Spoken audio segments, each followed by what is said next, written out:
Welcome, everybody. Happy to have you here in the Big Book Roundtable in the RICO 12 family of recovery resources. We're grateful to be here for all people from all backgrounds, nations, faiths, you name it. We are here for you as we strive to go line by line through the Big Book of Alcoholics Anonymous. And I'm struggling a little bit right now getting this reading in, but I'm here. I'm showing up, and this is good, and it's good to be here with David and Nikki. I'm Justin B., a child of an all-powerful and perfectly loving God, and a multidisciplinary addict living in the miraculous one-day-at-a-time recovery that is promised in the Big Book of Alcoholics Anonymous to those who not just read the words, but put those words into action.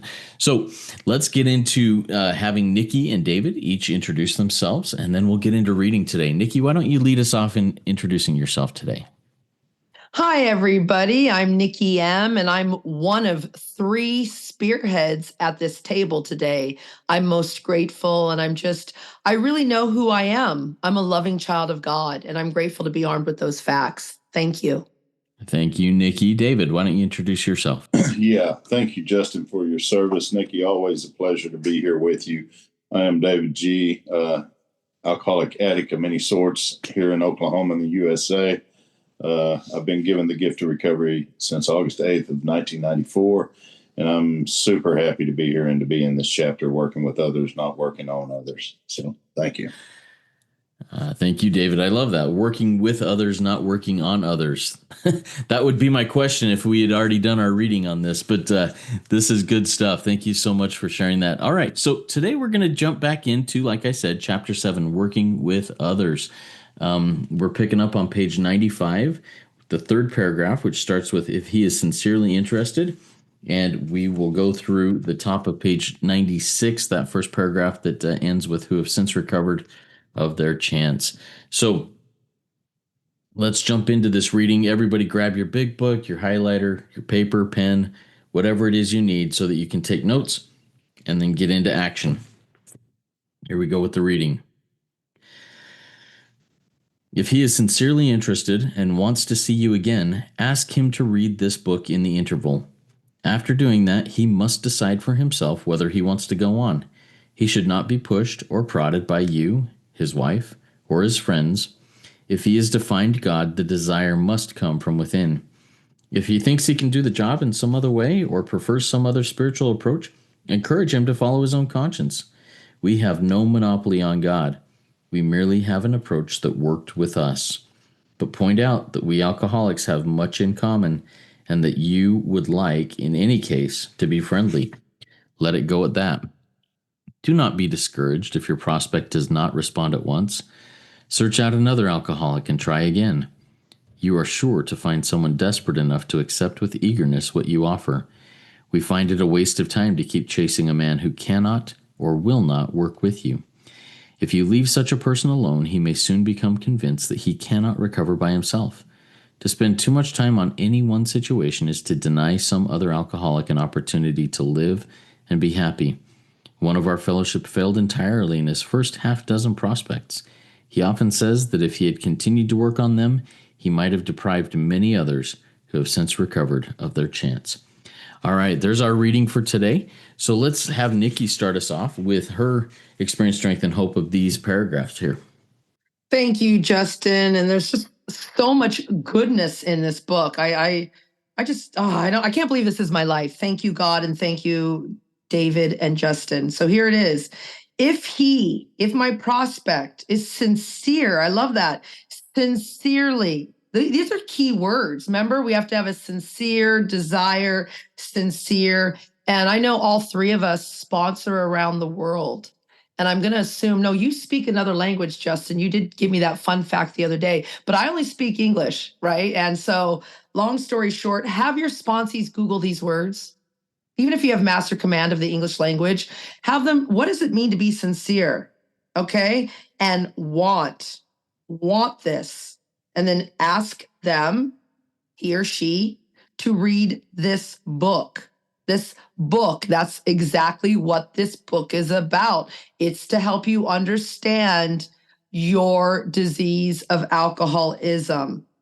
And then he must decide for himself My line out says innermost self. See, this is an inside job. You do not need to decide for your mommy, decide for your wife, your husband, your children. This is radical. Most people, unless you're an Alateen, are over 18 years old. And if you're 18 and above in these rooms, you need to grow up and make this decision for yourself. He should not be pushed or prodded. Okay, go deeper on this, everyone.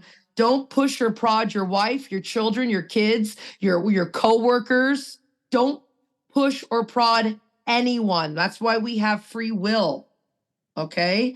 If a person is to find God, if a person is to find power to relieve them from the addiction of self, the desire must come from within. This is an inside job. You will never find it outside of yourself. And it's taken me decades to find this out.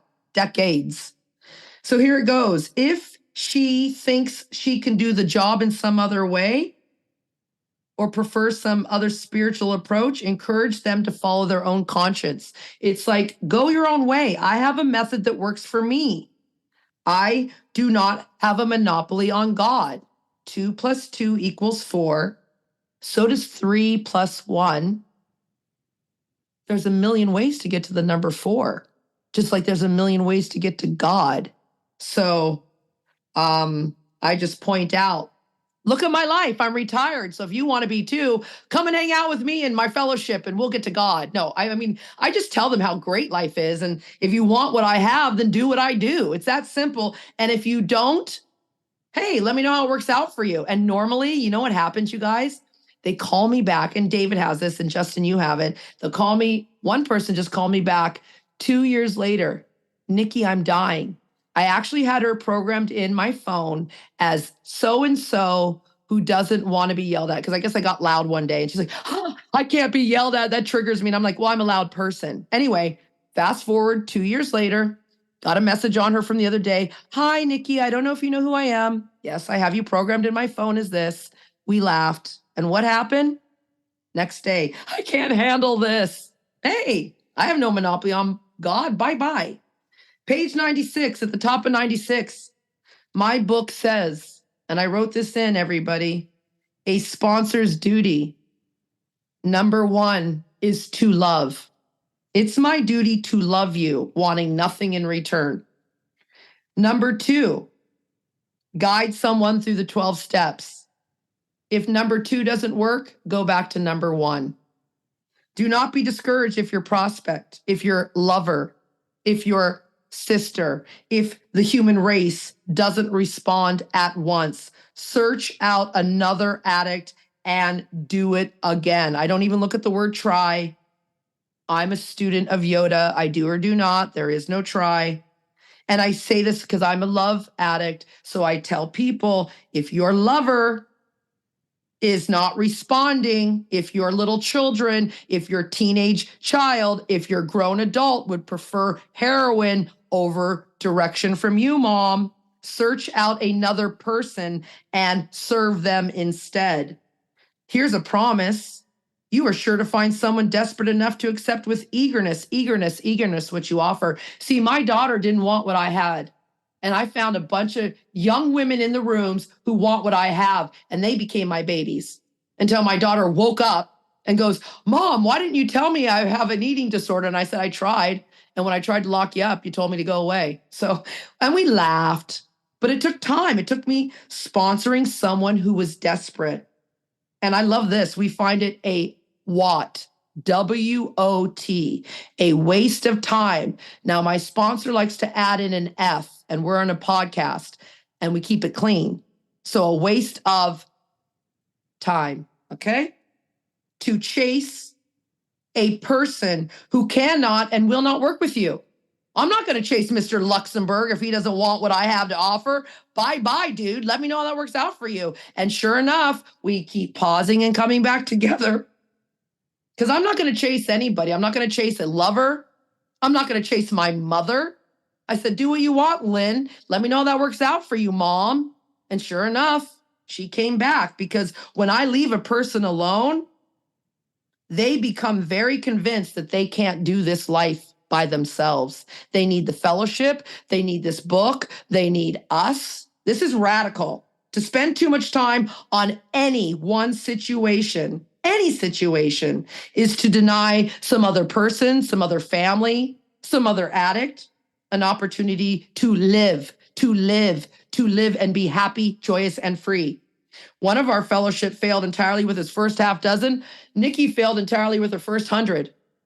I had to sponsor 100 people to get a Sarah B. Sarah B, I think, is episode 7 on Rico 12. She's a hardcore codependent, and she started a Monday night women's only codependent meeting during COVID that had 150 women coming out from across the world. So I had to sponsor 100 people to get a Sarah B. And it says right here, if I had continued to work on them, I would have deprived. How about myself? If I had continued to work on baby daddy number 2, I would have deprived myself of Mr. Luxembourg. Wake up, everybody. Don't spend too much time on a sponsee, on a friend, on a family member who doesn't want what you have. Move on. Waste of time. David G., I can't wait to hear you. Thanks, Nikki, and I can't wait to hear from you either, David. Go ahead and lead us through those paragraphs with your experience, strength, and hope, David. Okay, well, thank you so much, and thank you, Nikki, for your share, your experience, strength, and hope. I love this. If he's not interested in your solution, that's usually not the case. Rarely ever. They're always interested in the solution. They're just not interested in doing the work it takes to get to the solution. That's been my experience anyway. Most of us aren't. Whenever we're in the depths of our illness, we just want a Band-Aid put on it. So it's really like, I'm not really sorry that I got caught. It's sorry that I had to pay for the consequences of getting caught. That's usually what it turns out to be. So if someone, but I think we're at the next paragraph down. If he's sincerely interested and wants to see you again, ask him to read the book in the interval. I don't do that with people. We read the book together. That's the way it was done with me. That's the way I do it with others. I don't tell them, go read something and come back, because you got to remember, the mind of an addict in active addiction, or an alcoholic, or whatever, their mind is just not in the place to where they can come read the book and understand what it has to say. And when I read the book with a person, I tell them it's not because I don't think you know how to read. It's just I'm going to see the book in different lens. So I'm not going to ask you to go read the book, come back, and then me explain the book to you. Let's read it together, and let's do what it says. So if he's interested, he wants to see me again, I'm going to ask him, I'm going to set up an appointment if I agree to sponsor him, and we're going to begin to read the book together in the interval. But after in doing that, see, I'm going to ask him to make a decision a long time before. I'm going to go off of what page 90 says from the day that I begin this interview process with him. I want to ask him right then, are you really willing to do what it takes to go through this book? Because if you don't, that's fine. But, don't expect me to hang around. I'm going to let you go. And it's not because I don't love you or I don't like you. My book says don't waste time trying to chase a man who cannot or will not see this way of life. So make a decision. He shouldn't be pushed or prodded or bugged or begged or any of that shit by no one. I love this. If he is to find God, the desire must come from within. I used to get asked to come do a lot of interventions. And in the early days, I would go with people and I would do that.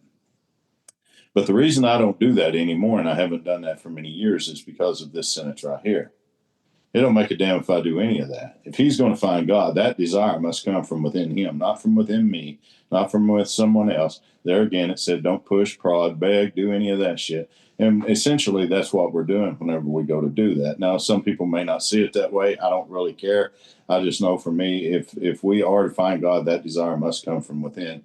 And remember, page 55 of our book says that we found the great reality deep within ourselves. But there's some conditions. If you read that page, there's some conditions. And it says,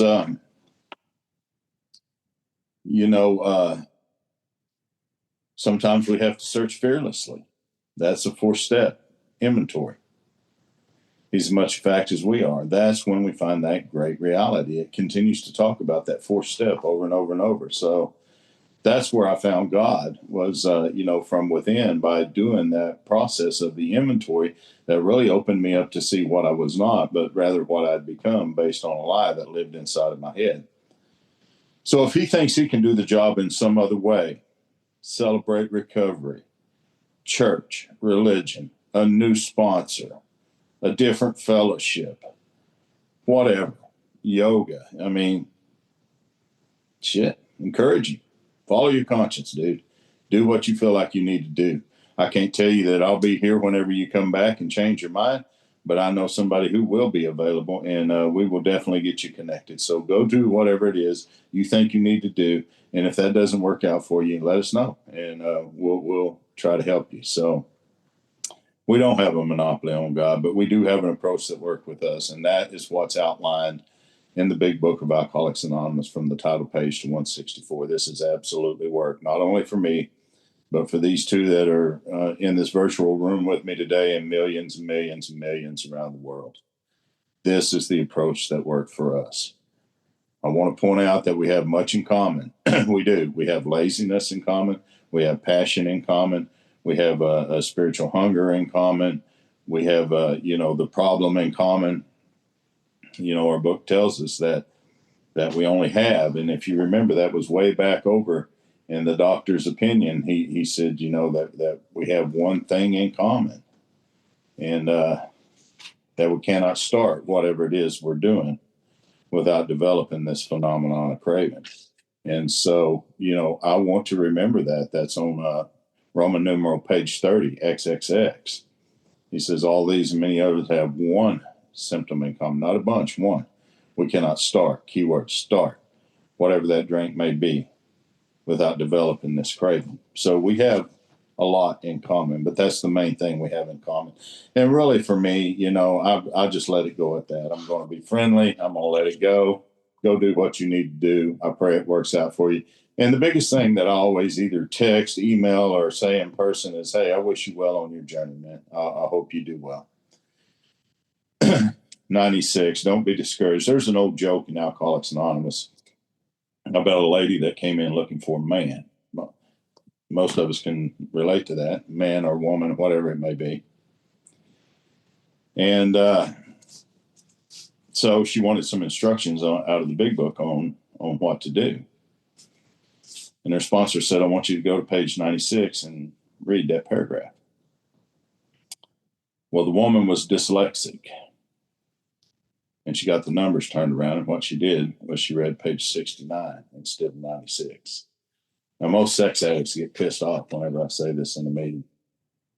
So let's see what that has to say, if I can ever remember it. Yeah. So anyway, she read, or that was in, yeah, I've got this story completely mixed up. Let me start over. She wanted to know what to do about finding a man and getting into the sex with the sex. She wanted to start having sex. So her sponsor told her to read page 69, but she was dyslexic, and she read page 96. And what she read was, don't be discouraged if your prospect does not respond at once. Search out another man and try again. You're sure to find someone desperate enough to accept with eagerness what you offer. We find it a waste of time for you to keep chasing a man who cannot or will not work with you. If you leave him alone, he may soon become convinced that he cannot do any of this by himself. So anyway, just a little humor there, but don't be discouraged if whoever you're trying to sponsor, doesn't respond. Hell, there's millions of people that won't help. That's why I don't fool around with too many people that aren't serious, because there's other people who are.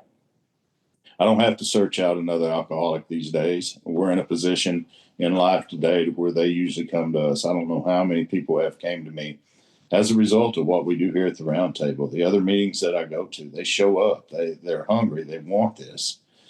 But there again, most of them just want relief of the consequences. They don't really want to go all the way through, but many have. So, you're sure to find someone desperate enough to accept with eagerness what you offer. They absolutely will. And here it is again. And our book says this, I don't know how many times. It's a waste of time to keep chasing a man who cannot or will not work with you. You see, I'm accountable to my values. You're accountable to yours, not mine. And so when I follow that, well, the book says if you leave a person alone, and that's usually, hell, if we're codependent, we want to pick and prod and push and, oh man, come on, don't you understand? This is a new way of life. The steps really work. All this shit, no, leave him alone. It doesn't matter, because I promise you, he's going to do what it says right here. He's going to soon, keyword soon, not later, sooner, become convinced that he cannot recover by himself. Not just get sober, recover. I'm not going to spend a lot of time because I'm going to deny someone else. So I like what he says. One of the fellowship failed entirely, half dozen prospects. I like what Nikki said. I don't think it's that I failed. I gave everything I had. They didn't want to do the work. That's not failure to me. It's just not. My job is to present an adequate presentation, the Big Book of Alcoholics Anonymous, and the contents within, and lay out a program of recovery. And if you don't take that solution, I didn't fail. You did. So, but he often says, had he continued to work on them, he might have deprived many others who have since recovered of their chance. And that is so true. I'm so glad that ends the first visit, 89 to 96. How many people just say, yeah, I'll sponsor you. Let's go. Rethink this deal. There's about, 7, 8 pages here that says something different. So really glad to be here. Thank you, guys. Thanks, David, and thanks for diving us through that first visit over the last several episodes that we've done. I've got a couple questions for you. Let's start with Nikki. Nikki, you've shared a lot about, your children, your mom, all these people that that you are, tied to as a family. And you've said, hey, I can't push or prod. I can't do these things. Hey, tell me how that works for you. How does somebody in that situation draw those lines and say, hey, look, I love you, but I'm not going to force you into this? How do you do that and do it with love? You practice. Step 12, you practice these principles. I'm going to want to read it right. It's on page 60 of our big book. And it literally says here, we practice these principles in all our affairs. I practice. Now, let me go deeper because you talked about my children and mom and, our closest family members. It's only through sponsoring and practicing through sponsees that I could then get the detachment, the loving detachment that I needed to get the loving detachment for my daughter and my son. See, I'm a member of Al-Anon. I'm a codependent. I suffer the disease of alcoholism. And it's through practicing through so many sponsees that I could actually apply those principles in all my affairs. So when I was going to say 5 million. That's a lie. I exaggerate. Let's just say 50 women I'm sponsoring and 50 men. Let's just say 100. That's a fair. And I get to practice through them, loving them, watching them never call me back, watching them go out and go and mess up again, watching them succeed. And then through that, I get to practice that. And then I can apply it at home. I can practice these principles in our respective homes, says page 19. So really, it's through sponsoring everybody. It's through sponsoring that I've even learned detachment with the man I love. Everyone knows I was going to kill myself and kill my lover. And now through sponsoring fabulous men, through having a fabulous male sponsor, through sitting at this table with you guys for years now, I have really learned loving detachment, whether Mr. Luxembourg stays or goes, whether he, it's in our book here, whether he, recovers or not, whatever he does, whether he wants me or not. I've learned to accept that this is not my business because I'm going to find someone desperate. I don't mean just to have sex with. I don't mean to live with. I'm going to find a connection, a human, intimate connection who wants what I have. And there's lots of people in the room who want what I have. So I just love this life. Thank you.